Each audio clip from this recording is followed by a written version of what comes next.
성공하는 사람과 성공하지 않은 사람의 차이는 학벌이나 이런 거는 정말로 중요하지 않아. 기회는 엄청나게 온다. 기회는 절대로 오게 돼 있다. 근데 준비가 안 된 사람은 기회가 온 걸 몰라요. 안녕하세요. 취업준비 즐겁게 합시다. 인싸 담당자 제이콥입니다. 오늘은요 아주 어마어마한 게스트분을 한번 모셨습니다. 메리츠 자산운용의 존니 대표님입니다. 네, 안녕하세요. 반갑습니다. 평상시때 주식 채널에서 많이 뵙던, 방송에서 많이 뵙던 분을 왜 모셨냐? 청년들이 가져야 될 게 꿈, 취업, 직업 다 있지만 이게 내가 부를 증식하는 것과 크게 다르지 않거든요. 그렇죠. 맞아요. 그러다 보니까 우리 존니 대표님의 어떤 노하우, 경험에 대해서 이야기를 들어보면, 지혜에 대해서 들어보면 좋은 시간이 될 것 같아서 이렇게 찾아뵙게 됐습니다. 존니 대표님께서 이전에 펀드 매니저로 일을 하셨어요. 왜 펀드 매니저를 먼저 직업으로 삼게 되신 겁니까? 나는 펀드 매니저라는 직업이 있는지 잘 몰랐어요. 아, 모르셨어요? 그래서 이제 사람은 살다 보면 한 90% 확률로 자기가 원하는 대로 되는 게 아니라 환경이 나를 다른 길로 이끌기도 하고 네. 직업도 마찬가지로 자기는 이쪽이 잘한다고 생각했는데 결과적으로 보니까 다른 쪽으로 일을 하고 있는 경우 굉장히 인생은 다이내믹해요. 근데 회계사라는 직업을 선택했고 미국의 회계법인에 들어가게 됐는데 일이 너무 힘들었어요. 네네. 일을 살인적으로 시키는 거예요. 그리고 엄청나게 효과적으로 사람을 부려먹는 회사예요. 네. 평생 이거는 못할 것 같다 네. 그런 생각이 들었는데 같은 회사 건물에 스커드라는 회사가 있는 거예요. 거기서 이제 한국에 투자를 많이 한다는 얘기를 들었고 또 펀드 매니저야 어떤 사람들인가 봤더니 너무 재미난 거예요. 네. 회계사가 나보다 좋다고 얘기하는 게 아니에요. 예. 회계사라는 직업은 남이 이미 결정한 거 가지고 계산을 하고 이익을 얼마큼 났는지 제대로 회계 관리를 했는지 그런 거를 검사하는 거니까 결정을 내가 하는 게 아닌 거예요. 네. 남이 한 결정에 대해서 내가 일을 하는 거기 때문에 펀드 매니저라는 건 잘 결정을 해야 되는 거예요. 네. 어떤 주식을 사고 어떤 주식을 팔아야 되고 너무 나한테 매력적으로 온 거예요. 근데 이제 스커드라는 회사가 같은 회사 건물에 있어서 그냥 찾아갔어요. 회사를. 당신 내가 이렇게 투자하는데 나는 저기 이런데 너무 하고 싶다. 그때 이제 그쪽에서 이제 되게 신기하게 생각을 했죠. 그래서 인터뷰를 잡게 됐고 인터뷰 잡아줘요? 네, 그 당시 내 생각은 다운사이드가 뭐냐. 내가 갔을 때 인터뷰 안 잡아주면 일단 한번 돈 들어가는 게 아니잖아요. 그렇죠. 잃는 게 없죠. 유일하게 내가 할 수 있는 거는 그냥 들어가서 여기 잡을 잡고 싶다. 그래서 내가 하는 일이 이런 일이다. 그러니까 그쪽에서 되게 재밌어하고 그래서 잡을 잡게 됐어요. 그래서 펀드 매니저가 된 거예요. 어떻게 보면 좀 황당하게 들릴 수 있지만은 사람이 살다 보면 여러 가지 다른 모습으로 기회가 와요. 근데 이제 액션을 취하는 사람이죠. 그 긍정적인 마인드가 중요해요. 안 되면 어때? 그런 것도 있었고 또 하나는 그 당시 미국은 무서운 해고바람이 일었었어요. 회계사였을 때 내가 이제 매니저가 될 때 매니저가 14명이 됐어요. 나를 포함해서 14명이 이제 매니저로 승진이 됐는데 그 당시 핑크슬립이라는 게 있었어요. 그게 뭐냐면 집으로 편지가 와요. 미안하지만 회사 더 이상 나오지 말아달라고. 편지로 와요? 편지로 와요. 그만큼 미국은 해고가 쉬워요. 네네.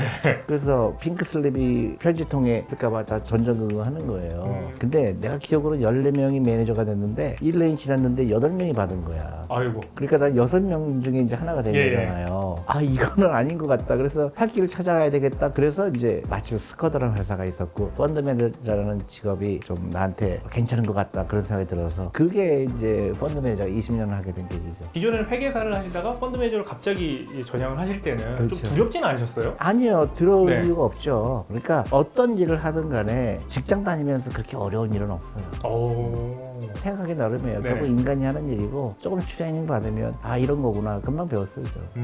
네. 긍정적인 마인드가 중요해요. 긍정적인 마인드. 대표님께서 긍정도 훈련이잖아요. 긍정에 훈련하시는 방법이 있으신가요? 그냥 마음을 긍정적으로 먹겠다라고 해서 먹어지는 건 아니잖아요. 물론 그런데 네네. 그 우리 어머니 영향이 컸어요. 아. 우리 어머니는 아무리 어려운 일이 생겨도 죽는 거 아니면 괜찮다고 그랬어요.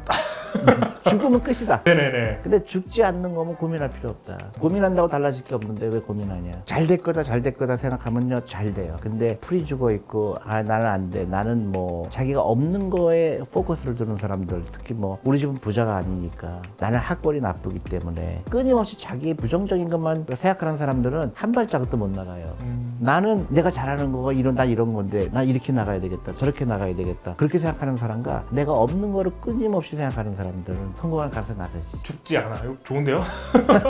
해봐. 죽지 않아. 죽는 거 아니면 네. 왜 고민해? 진짜 고민할 거 많죠. 사람들이 정말로 목숨이 왔다 갔다 하는 거는 정말 고민할 일이지만 네. 그런 거 아니면 희망을 버릴 이유가 없죠. 요즘 코로나로 인해서 경기가 되게 어려워지고 있는데요. 오히려 코스피는 역대 최고치를 계속 찍고 있어요. 이런 역설적인 현상은 왜? 역설적인 게 아닌 게 그게 금융의 근본이에요. 경기가 어렵다고 해서 다 가난해지는 게 아니에요. 그러니까 미국 같은 경우도 코로나 때문에 약 2천만 명 정도의 사람들이 잡을 잃었어요. 예. 근데 부자들의 부는 300조가 늘었어요. 그래서 제가 계속 얘기하는 게 자본주의 국가에서는 자본가가 되려고 노력을 해야 된다. 끊임없이 얘기하는 이유가 그거예요. 경기가 어렵고 위기가 올 때마다 가장 취약한 사람이 누굴까요? 돈이 없는 사람들이죠. 네네. 그래서 평소에 돈에 대한 교육을 해야 되고 돈의 중요성을 알아야 되고 돈을 어떻게 투자해야 되고 금융 문명에서 벗어나는 게 더 중요한 거예요. 그러니까 코로나 때문에 잘못된다는 얘기는 전체적인 경기가 나빠진다는 얘기죠. 네네네. 그러면 어떤 사람이 가장 영향을 받을까? 그 수입이 없는 사람들이죠. 예예. 그거는 너무나 당연한 거예요. 아무리 위기가 생겨도 자본가들은 돈을 더 벌어요. 그럼 사실 지금 가장 힘든 친구들이라고 얘기한다면 힘든 분이라고 얘기한다면 소득이 없는 사람 지금 보고 있는 취준생 아 그렇죠. 힘들죠. 분들일 것 그렇죠. 같아요. 전체적인 경기가 좋아지면 막 사람도 많이 필요하고 네네. 또 투자도 많이 하게 되고 그런 돈을 벌 수 있는 기회가 많이 생기지만 이런 위기가 오면 부자들은 전혀 위기라고 느끼지 않아요. 오히려 돈 벌 수 있는 기회가 생기게 돼 있어요. 그래서 항상 있는 일이고 그리고 나만의 일이라고 생각하지 말고요. 어쩔 수 없이 자기가 받아들여야 되는 거예요. 내가 미국에서 처음 대학교 졸업하고는 한국 정도가 아니었어요. 미국은 10명 졸업하면 1명 취직하면은 너무 부러워했어요. 그때는 계속 쏟아져 나오는 거예요. 그 해고자들이. 그 당시 미국의 1980년도에는 은행들이 망했어요. 그러니까 은행이 망한다는 걸 처음 경험하게 됐고, 그죠? IMF 때 겪었지만은 취직한다는 것 자체가 너무 부러운 그 어떻게 저 사람은 취직이 됐지 이럴 정도였어요. 결국은 다 또 다시 지나가게 되고 그게 영원히 그렇게 되는 게 아니고 거기서 나는 어떻게 내가 포지션을 택할 것인가. 그다음에 내가 정말로 제대로 된 라이프를 살고 있는지 점검하고 내가 잘못하는 게 있다 그러면 고칠 수 있는 계기가 되고요. 한 가지 딱 내가 정말 젊은 사람들 얘기하는 거는 누구나 위기를 겪는다. 나도 겪었고 나도 많은 실수를 했고 근데 한 가지 얘기하고 싶은 거는 기회는 엄청나게 온다. 기회는 절대로 오게 돼 있다. 근데 준비가 안 된 사람은 기회가 온 걸 몰라요.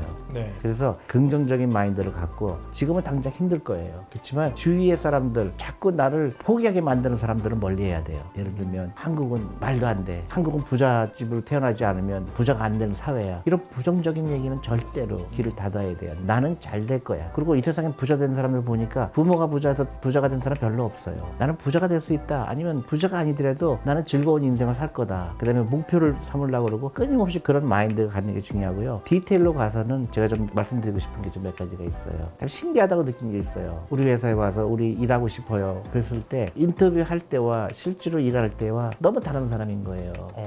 면접장에서는 사실 과장을 많이 하죠. 그러니까 너무 외운 거야. 아. 저는 절대 그렇게 하면 안 된다. 팁은 이건 도움이 될 거예요. 인터뷰를 할 때 인터뷰를 내가 받는다고 생각하지 말고요. 내가 이 사람을 인터뷰한다고 생각하세요. 그거 굉장히 도움이 돼요. 면접관을 내가 오히려 내가 그랬어요. 처음에 스코다람 회사 갔을 때 펀드 매니저라는 직업이 뭔지도 모르고 갔잖아요. 근데 내가 어차피 잃을 게 없잖아요. 나를 인터뷰한 사람이 내 보스였는데 네. 그 사람이 이제 나한테 당연히 질문했죠. 너 주식에 투자해 본 적 있냐? 없다. 그러면 내가 너를 왜 뽑아야 된다고 생각하냐? 똑같네요 한국이랑.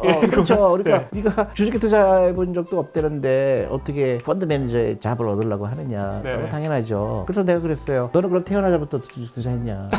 저 진짜 정말요? 누구나 다 처음에 있다. 네, 그러니까 네. 나는 너무너무 익사이링하다. 이런 직업이 있다는 거 익사이링했고 그다음에 당신 내가 한국에 관심 있는 거에 익사이링했고 또 플러스 내가 그 회계를 7년 했기 때문에 그 회사에 분석하는 건 누구보다 잘할 자신이 있고 너 한국말 못하지 않냐? 네. 나 한국말 한다. 그러니까 당신이 나를 안 뽑는 게 너무 이상하다. 그 사람이 너무 신기하게 좋아하게 된 거예요. 듣다 보니까 설득이 되는데요. 그러니까 내가 그 사람을 인터뷰한다고 생각한 거야. 당신은 한국에 투자한다 그러는데 또 한국말도 못하지. 그 다음에 한국의 그런 회계를 아는 사람은 나만큼 똑똑한 사람이 있냐. 물론 이제 까불게 얘기한 건 아니지만 라지컬 하잖아요. 네. 그래서 그렇게 해서 자기만의 생각이잖아요. 그리고 정직한 생각이잖아요. 네. 대부분의 사람들이 저 사람이 나를 좋아하게 만들어야 되겠다. 수성적인 거예요. 그래서 똑같은 저 사람이 듣고 싶은 얘기를 들려주려고 그러면 그리고 또 한 가지는요. 인터뷰 떨어져도 1000번 떨어져도 괜찮아요. 왜냐? 이게 자신감이에요. 한국말로 그런 거 있죠. 쥐뿔도 없으면서 잘난 척한다고 그러잖아요. 네네네. 그런 용기가 필요해요. 내가 저 젊은 사람인데 돈 없는 거 당연한 거고 부모님이 돈이 없는 거 백이 없는 거 그걸 우리 자랑스럽게 생각해야 돼요. 나는 내가 혼자 한다는 거 대부분의 경우 뭐 우리 부모님은 못해주고 저쪽 부모는 잘해주고 그렇기 때문에 나는 억울하고 그런 사람은 성공 못해요. 자꾸 없는 것만 갖고 얘기하는 사람들. 네. 그래서 저희 회사도 제가 뽑을 때 보면 대강 알아요. 아, 이 친구는 회사에서 1년 이상 안 있겠구나. 이 사람은 뽑고 싶지가 않아요. 우리 회사 같은 경우는 어떤 사람을 뽑냐면요. 스펙 있는 사람 싫어해요. 네. 스펙 있는 사람들은 문제가 뭐냐면 네. 항상 자기가 원하는 걸 얘기한 게 아니라 나 스펙 쌌으니까 나 좋아하세요. 이거거든요. 네네네. 수동적인 라이프 스타일이거든. 우리 회사에서 펀드 매니저가 하는데 토익 점수는 요만큼도 중요하지 않거든. 근데 토익 점수를 갖고 와요. 나 토익 몇 점입니다. 그럼 저희는 쓰레기통에 버려요. 그런 라이프 스타일 산다면 재미가 없죠. 나는 예를 들어서 고등학교 때 뭘 장사해봤는데 뭘 해봤다. 아니면 뭐 나는 실패를 이렇게 극복했다. 그런 다양성 있는 사람을 우리는 뽑지. 그래서 우리 직원들은 그 흔한 스펙 있는 사람이 별로 없어요. 다 즐겁게 일하고 재밌어하고 뭐 사장이라고 그래서 벽이 있는 것도 아니고 언제든지 내 방에 와서 자기 얘기도 할 수 있고 조언도 할 수 있고 그런 사람이 중요한 거죠. 더 중요한 거는 그런 긍정적인 마인드가 많은 사람들이 회사에서 일하기를 원하지 찡그리고 뭐 불평하고 그런 사람들은 뽑고 싶지 않죠. 학벌이나 이런 거는 정말로 중요하지 않아요. 네. 면접 때 어떤 모습이 보이면 조금 이분은 좀 같이 하기 힘들겠다 생각이 드셨나요? 가식적인 거 그러면 알죠. 솔직하지 않은 거. 가식적인 대부분 가식적이죠. 그러니까 뭐 책을 보고 인터뷰하는 방법 그래서 달달 외워서 오는 사람들 그것보다는 자기에 대한 얘기를 하는 게 좋죠. 예를 들어서 여기를 왜 오게 됐느냐 그러면 솔직한 게 필요하거든요. 모른다. 난 몰랐다. 나도 그렇게 했거든요. 몰랐지만 배우면 된다. 그리고 긍정적인 마인드 그러면 이 친구가 우리 회사 오면 많은 긍정적인 기운이 있겠구나. 그게 중요하죠. 근데 나는 뭐 열심히 해갖고서는 뭐 무슨 대학 들어가갖고 그걸 뭐 어떻게 해갖고 뭐 토익 점수 몇 점 그러면 저는 그때부터 듣고 싶지가 않아요.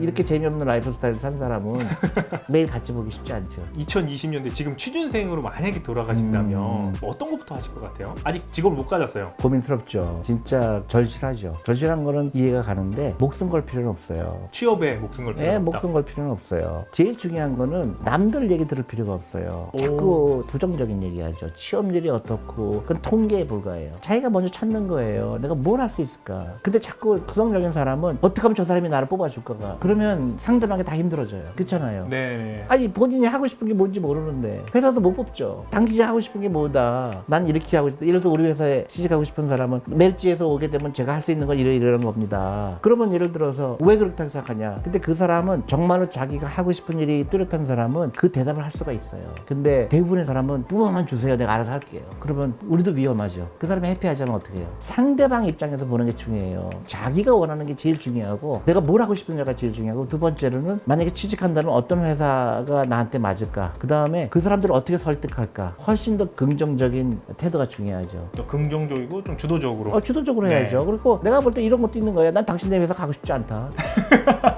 나는 괜찮을까요? 인터뷰에 떨어지면서는 다 그렇게 생각했어요. 진짜요? 내가 떨어지기 잘했다. 당신네 회사는 나를 데려갈 자격이 없는 회사다. 실제로 그렇지 않더라도 그 정도의 자신감은 있어야 된다고 생각해요. 대표님 너무 멋있어요. 아니 그러니까 요즘 청년들이 가장 갖고자 하는 마음이 자존감이에요. 그럼요. 혹시 그 자존감을 이렇게 높일 수 있는 방법론에 대해서 좀 설명해 주실 수 있나요? 남들과 다르고 싶어 해야 돼요. 나는 다르다. 그리고 나에 대해서 귀하게 여기는 거예요. 내가 높다가 아니고 다르다. 나를 귀하게 여기고 내가 귀한 것처럼 남들도 귀하다는 걸 인정해야 되고 그런 따뜻한 마음이 있으면 성공 확률이 훨씬 높아요. 근데 우리나라 교육이 잘못된 게 우리나라 교육은 끊임없이 얘를 쓰러뜨려야 내가 성공한다는 걸 가르쳤거든. 예. 그게 아니에요. 이 친구는 이 친구대로 장점이 있다는 걸 인정하고 나는 나대로 장점이 있고 그래서 다 같이 더불어 가는 거. 그 다음에 취직하는 것도 마찬가지예요. 다 가고 싶어 하는 거에 사람들은 왜 가고 싶어 할까 저기를 굉장히 궁금해요. 거기를 왜 가고 싶어요? 그랬더니 놀라운 대답을 얻어요. 뭐 하는지 몰라요. 근데 거기 가면 멋있어 보여요. 예를 들어서 우리가 지금 회사가 지하에 있잖아요. 네네네. 근데 제가 어떤 대학교 졸업한 친구한테 우리가 기회를 줬더니 해피하지가 않은 거야. 그 직원이 우리 회사에서 지하실에서 일하는 게 싫은 거예요. 근데 저기 뭐 막 50층짜리 30층짜리 건물에 일하는 거 멋있어 보이는 거예요. 네. 그게 안타깝더라고. 근데 앞으로 미래를 봤을 땐 여기가 훨씬 난데 남들이 나를 멋있게 보일 거라는 지극히 과학적이지 않잖아요. 네. 남이 나를 어떻게 보는 거는 요만큼도 중요하지 않아요. 내가 원하는 거냐, 그 다음에 이 일이 즐거운 거냐, 아니면 내가 여기에 흥미를 느끼고 있느냐. 그게 아니면 하면 안 돼요. 단순한 그냥 월급 받는 그거는 아무런 의미도 없죠. 그래도 대표님도 인생을 사시다 보면 큰 시련을 겪어서 실패를 통해서 자존감, 자신감 바닥이 찐 적은 없으신가요? 아니 자존감이 바닥이 된 적은 없고 네. 그런 거죠. 아우 힘들구나. 힘들어. 그리고 걱정되죠. 이것도 잘리면 어떻게 될까. 그런 걱정은 미국은 훨씬 많아요. 미국은 다니면서도 걱정을. 그럼요. 미국은 평생 공포예요. 특히 이제 금융업에 종사하는 사람들은 더해요. 네. 그래서 제가 우리 직원들한테 그런 얘기를 하면 좀 꼰대라고 얘기를 하는데 그렇게 미국은 증권회사 같은 경우는 네. 제가 예를 들어 드리면 아침에 출근할 때 수위가 잠깐 보자 그래요. 이름이 뭐냐고 물어봐요. 네. 그러니까 명단이 있어요. 그 명단에 들어가면 따라오라 그래요. 내가 보는 앞에서 짐을 싸라 그래요. 아, 왜냐면 미리 가르쳐주면 밤에 와서 막 화가 나니까 컴퓨터 막 전날도 몰라요? 모르죠. 알게 안 가르쳐주는 거죠. 그래서 수희가 와서 자기가 보는 앞에서 자기 집 물건을 싸라 그래요. 너무 잔인하죠. 막 인사도 그- 못해요? 안녕히 계세요. 쪽팔려서 아. 인사 못하지. 미국은 그 정도까지 절실해요.